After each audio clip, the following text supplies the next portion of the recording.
എല്ലാവർക്കും നമസ്കാരം. ഞാൻ ശ്രീ പ്രസാദം. ഇനി ഞാൻ നിങ്ങളുടെ മുന്നിലേക്ക് എത്തിയിരിക്കുന്നത് പുതിയൊരു ആളെ പരിചയപ്പെടുത്തരാനും അതിലുപരി ചെറിയ കുറച്ച് കാര്യങ്ങൾ പറഞ്ഞുതരാൻ വേണ്ടിയിട്ടാണ്. കഴിഞ്ഞ ദിവസം എല്ലാവർക്കും അറിയാവുന്ന ഒരു സുപരിചിതമായിട്ടുള്ളൊരു ഗാനമാണ് ചിരിക്കുമ്പോൾ കൂടെ ചിരിക്കാൻ 1000 പേർ വരും, കരയുമ്പോൾ കൂടെ കരയാൻ നിന്നിൽ മാത്രം വരുമെന്നുള്ളൊരു ഗാനം. അപ്പോൾ ആ ഗാനം കേൾക്കാനിടയുണ്ടായപ്പോൾ ഇപ്പോഴത്തെ ഒരു സാഹചര്യം, അല്ലെങ്കിൽ ഒരുപാട് പേര് വിളിക്കുന്നുണ്ട്, ഒരുപാട് പേരുടെ പ്രശ്നങ്ങൾ അവർ പറയുന്നുണ്ട്. അപ്പോൾ ആ ഒരു സാഹചര്യവുമായി ആ പാട്ടുമായി ഇണക്കി ചേർത്തപ്പോൾ പറയാൻ എനിക്ക് എൻ്റെ മനസ്സിൽ തോന്നിയ കാര്യം എന്ന് പറയുന്നത്, നമ്മുടെ ഇപ്പോൾ ചിരിക്കുമ്പോൾ കൂടെ ചിരിക്കാനാണ് ആൾക്കാരില്ലാത്തത്. കരയുമ്പോൾ സ്വാന്തനിപ്പിക്കാൻ അല്ലെങ്കിൽ ആ ഒരു ഇതിൽ നമ്മുടെ കൂടെ പങ്കുചേരാൻ ഒരുപാട് പേരുണ്ടാവും. കാര്യം നമുക്കൊരു ലൂസ് ഉണ്ടാവുമ്പോൾ, അല്ലെങ്കിൽ നമുക്കൊരു നഷ്ടം, നമുക്കൊരു സങ്കടം ഉണ്ടാകുമ്പോഴാണ് ഒരുപാട് പേര് വന്നിട്ട് നമ്മളെ സ്വാന്തനിപ്പിക്കാൻ വരുന്നത്. എടാ കഷ്ടമായി, പോട്ടെ സാരില്ല, നമുക്ക് ശരിയാക്കാന്നൊക്കെ പറഞ്ഞിട്ട് വെറുതെ അവർക്ക് ഉള്ളിലൊരു സന്തോഷമാണ്, എല്ലാവർക്കും ഉള്ളിലൊരു സന്തോഷത്തോട് കൂടിയിട്ട് നമ്മളെ സങ്കടത്തിൽ സ്വാന്തനിപ്പിക്കാൻ വരുന്നവരാണ് ഇപ്പോൾ ഏറ്റവും കൂടുതലുള്ള ആൾക്കാർ. പക്ഷേ ഒരു സന്തോഷമുള്ള സമയത്ത്, അതായത് നമുക്കൊരു സന്തോഷമുള്ള സമയത്ത് നമ്മളെ അപ്രിഷിയേറ്റ് ചെയ്യാനായിട്ട് ആത്മാർത്ഥതയോടുകൂടി തോളെ തട്ടിക്കൊണ്ട്, അല്ലെങ്കിൽ നമുക്കൊരു വിജയം ഉണ്ടാകുമ്പോൾ ആ വിജയത്തിൽ പങ്കുചേരാനായിട്ട് ചുരുക്കം ചിലർ മാത്രമേ ഉണ്ടാവുകയുള്ളൂ. ആത്മാർത്ഥമായി വന്ന് കൊള്ളാം, നല്ലതായിരുന്നു എന്ന് പറഞ്ഞ് നമ്മുടെ കൂടെ ആ സന്തോഷത്തിൽ പങ്കുചേരാനായിട്ട് ചുരുക്കം ചിലർ മാത്രമേ ഉണ്ടാവുകയുള്ളൂ. അപ്പോൾ ആ പാട്ട് തിരുത്തേണ്ട സമയമായി കൊണ്ടിരിക്കുകയാണ്. സാഹചര്യങ്ങൾ മാറുമ്പോൾ എല്ലാം ചേഞ്ച് ആയിക്കൊണ്ടിരിക്കുകയാണ്. ആ സാഹചര്യങ്ങളെ നമ്മൾ അധീനതയിലാക്കുവാൻ വേണ്ടിയിട്ടാണ് ഈ കാലഘട്ടത്തിൽ നമ്മൾ ദൈവാധീനം എന്നുള്ളത് കൂട്ടാൻ പറയുന്നത്, അല്ലെങ്കിൽ അതിലേക്ക് നമ്മൾ എത്താൻ പറയുന്നത്. ദൈവാധീനം എന്ന് പറയുന്നത് ദൈവത്തെ അധീനതയിലാക്കുക എന്നുള്ളതാണ്. ഞാൻ ഒരു കൺസെപ്റ്റാണ് പറയുന്നത്, അല്ലാതെ ഒരു ആർഗ്യുമെന്റിലേക്കല്ല ഞാൻ പോകുന്നത്. ദൈവത്തെ അധീനതയിലാക്കുക. അപ്പോൾ നമ്മുടെ സാഹചര്യങ്ങളിൽ ദൈവം കൂടെയുണ്ട്, അല്ലെങ്കിൽ ആ ഈശ്വരൻ കൂടെയുണ്ട്, ആ പ്രപഞ്ചശക്തി കൂടെയുണ്ട് എന്നൊരു വിശ്വാസത്തോടു കൂടി മുന്നോട്ട് പോകുമ്പോൾ, നമ്മളുടെ കൂടെ ഒരാളുണ്ടെന്നുള്ള വിശ്വാസം നമ്മൾ കൊണ്ടുവരുമ്പോൾ ആ ഒരു ശക്തിയെ നമ്മുടെ അധീനയിലാക്കിയാണ്. അപ്പോൾ നമുക്ക് നടക്കുന്ന ഇൻസിഡന്റുകളെല്ലാം അതേ രീതിയിലായിരിക്കുള്ളൂ, പോസിറ്റീവായിട്ട് തന്നെ നടക്കും.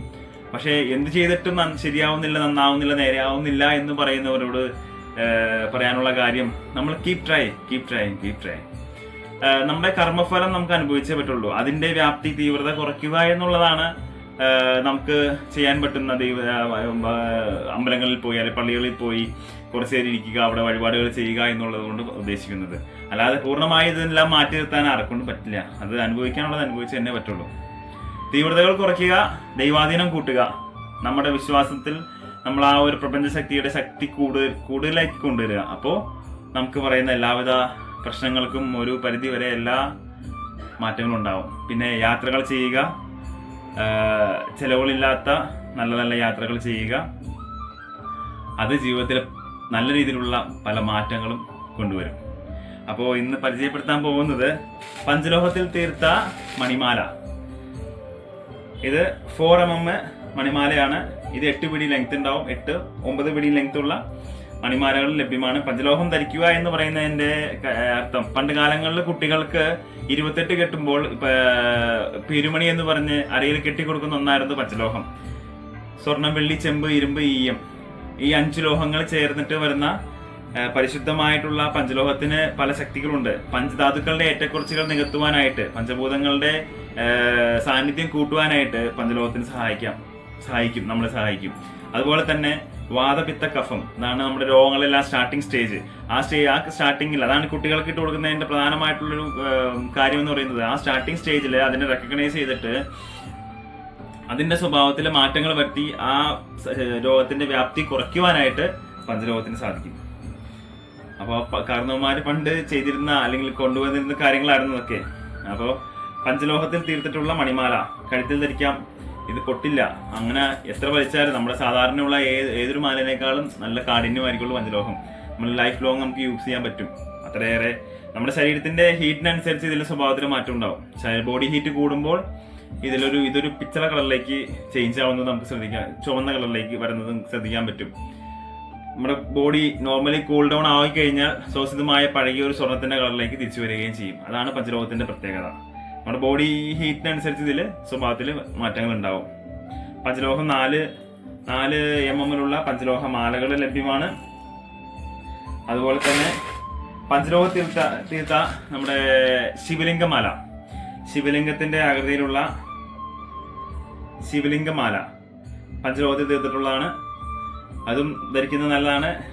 പരമശിവ മഹാദേവന്റെ സാന്നിധ്യങ്ങൾ കൂട്ടുക, ഇത്തരത്തിലുള്ള ഇത് ധരിക്കുന്നത് കൊണ്ട് നമ്മൾ ഉദ്ദേശിക്കുന്നത് ആ ഒരു സാന്നിധ്യങ്ങൾ കൂട്ടിയെടുക്കുക. അപ്പോൾ നമ്മുടെ ജീവിതത്തിൽ പല മാറ്റങ്ങളും ഉണ്ടാവും. പഞ്ചലോഹം ധരിക്കുന്നത് നല്ലതാണ് എല്ലാവർക്കും, സ്ത്രീകൾക്കും പുരുഷന്മാർക്കും എല്ലാവർക്കും ധരിക്കാം, കുട്ടികൾക്കും ധരിക്കാം. പഞ്ചലോഹത്തിന് അശുദ്ധി എന്നുള്ളതില്ല, പഞ്ചലോഹം എല്ലാവർക്കും ധരിക്കാവുന്നതാണ്. പഞ്ചലോഹ ശിവലിംഗമാല, അതുപോലെ തന്നെ പഞ്ചലോഹത്തിൽ തീർത്ത ബോൾമാല 6 mm വലിയ ബോൾമാല, ഇതും ഒരു 8 പിടി ലെങ്തിലുള്ളതാണ്. 8 പിടി ലെങ്തിലുള്ള ബോൾമാല 6 mm 4 mm ബോൾമാലകൾ അവൈലബിൾ ആണ്. അപ്പോൾ പഞ്ചലോഹം ധരിക്കുന്നത് കൊണ്ട് എല്ലാവർക്കും ഗുണങ്ങൾ മാത്രമേ ഉള്ളൂ. പഞ്ചലോഹത്തിന് അശുദ്ധിയില്ല, പഞ്ചലോഹം ആർക്കും ധരിക്കാം. അപ്പോൾ എല്ലാവർക്കും വീഡിയോ ഇഷ്ടമായി കഴിഞ്ഞാൽ വീഡിയോ ലൈക്ക് ചെയ്യുക, ഷെയർ ചെയ്താൽ മാത്രമേ മറ്റുള്ളവർക്കും കൂടി ഈ ഒരു അറിവ് കിട്ടുകയുള്ളൂ. പിന്നെ നമ്മുടെ വീഡിയോ ഇതുവരെ സബ്സ്ക്രൈബ് ചെയ്യാത്തവർ സബ്സ്ക്രൈബ് ചെയ്യുക. അപ്പോൾ സന്തോഷം, എല്ലാവർക്കും നല്ലൊരു ദിനം നേർന്നുകൊണ്ട് നിർത്തുന്നു. നന്ദി, നമസ്കാരം.